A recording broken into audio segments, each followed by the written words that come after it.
more stories? Sure. Okay. Just two more. No more. Good. Um, I just want to make sure that you sleep well after that, after the stories. Because if you don't, we won't do it. I mean, we can go through any other cute story if you want. No? Okay. You sure? Because if you have nightmares after that, you're not gonna get a good night's rest. Okay, as long as you're sure. But you will let me know. Good. So yesterday I promised you the next story is called Flushed. And as far as I understand, it's about two girls and their goldfish. So let's start. The water swirled rapidly down the toilet with a loud gurgle. Where do all the goldfish go? Asked Rachel. Down, said her older sister Pamela. The two young girls stood over the toilet in their bathroom. They had just flushed another dead goldfish, the seventh or eighth, into the swirling waters. Its final fishy resting place. Rachel peered into the water. Do you think they'll ever swim back? They're dead, said Pamela. They're gone. The water flushes them into the ocean or something. What if this time the goldfish wasn't dead? Rachel worried aloud. Maybe it was just sleeping. Sleeping looks like dead. It was not sleeping, it was ill, said Pamela. She lowered the toilet lid and walked back to their bedroom. Rachel followed close behind. Pamela flopped down on her bed and picked up a magazine. Goldfish get ill so easily, she said, flipping the magazine pages. But everybody can get poorly, said Rachel. Not me, said Pamela. I don't even get colds. Rachel sighed. Her throat was feeling scratchy. Her nose was bind up when she woke that morning too. Rachel hated colds.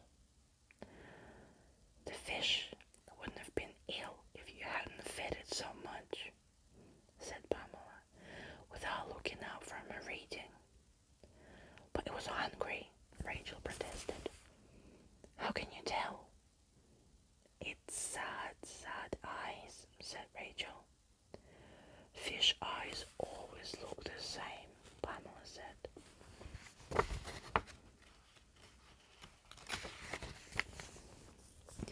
Rachel coughed. She put her hand to her throat and rubbed it. Pamela looked up quickly and stared at her sister. What? Demanded Rachel. What's your problem? Pamela's eyes were wide and frightened. Nothing. Never mind. Rachel looked away. She did not want to get a cold. Everyone would make too much fuss. But the next morning, she couldn't get out of the bed. Her mother came into the bedroom, sat next to Rachel, and felt her forehead. Oh dear, said her mother. It's a fever. I don't have a fever, mumbled Rachel from her dumb pillow. Shh, whispered her mother. The woman looked around the room as if afraid that someone was listening to them. She looked down at her daughter and shook her head. And you look flushed too, she said. Flushed? Said Rachel quietly. Your face is all red, honey, said her mother. I'll go and get you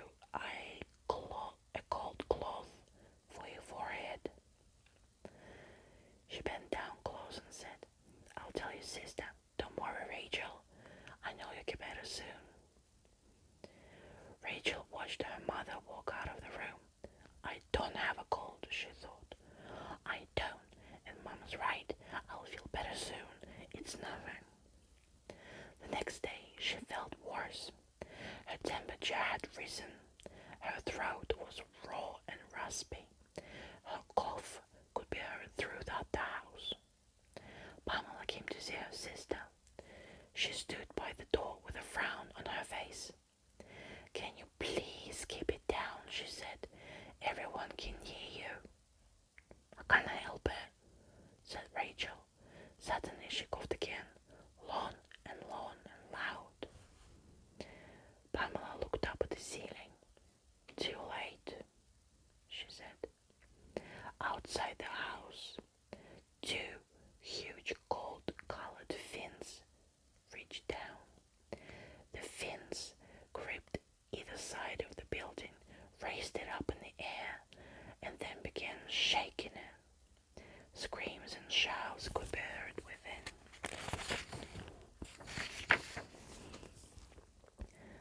A moment later, the front door of the house, facing downwards, flipped open. Rachel fell from the door and plunged through the air. She landed in a vast white bowl filled with water. As soon as she hit the surface, the water began to swirl faster and faster, and then gurgle as it disappeared into the huge dark tunnel. Gently, the gold fins put the house back down. A strange voice high above the house said, "They get ill so often." "I know," came a second voice, "but there is nothing we can do." The first speaker smacked its big blobby lips. "I hate watching them go. They have such sad eyes." Here you go. That's the first story done.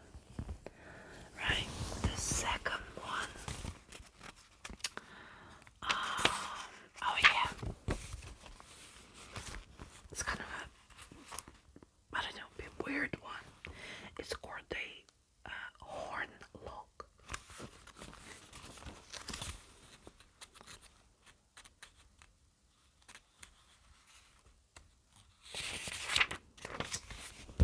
Okay. Yeah, okay. Relaxing. Cool. Right, this one is about a boy called Larry. You sure you're okay? I'm just checking. Cool. So let's go. Larry was running down the alley a few blocks away from his house. Except for the frightened boy, the alley was empty. Whoop, whoop. The pounding of his shoes echoed off the walls of the carriages lining his path. Darkness closed in on him. Larry locked his eyes on the street light at the end of the alley. If only he could reach the light before it caught him, before it ripped him to shreds with its 4 massive claws. He had to reach the light. But the faster Larry ran, the faster the street light seemed to move away from him. Larry halted to catch his breath, leaning against a carriage for support. Goosebumps prickled the back of his neck. The moaning. He could still hear the strange, high-pitched moaning behind him. It was not the wind that howled. It was the thing, the beast, the hornlock. The creature was a family curse. Wow. For years, it had haunted them. It began decades earlier when his grandfather had been killed in a strange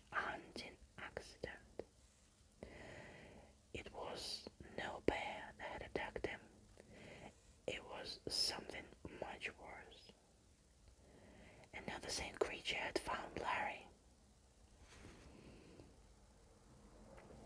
Larry pushed away from the carriage and dashed towards the street light. This time the light stood still.